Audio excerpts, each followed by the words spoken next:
Okay.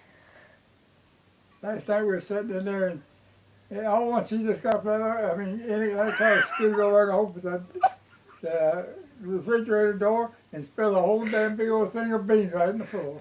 Was it, what kind of beans? Green beans. Well, who cleaned it up? Me.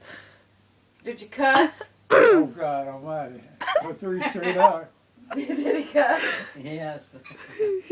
Why'd you do that for? Oh my God, I really meant to do that. What was you doing buttoning and ramming in that fridge? Trying to find some food.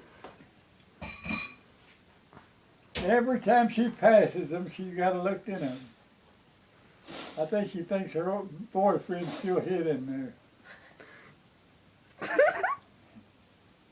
She's keeping him she's keeping him alive in the refrigerator.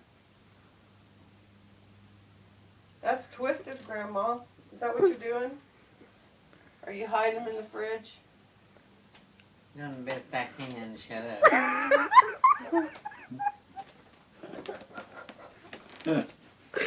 Damn. You hide them in the refrigerator, I'm doing the best I can. That's a good answer, that, huh?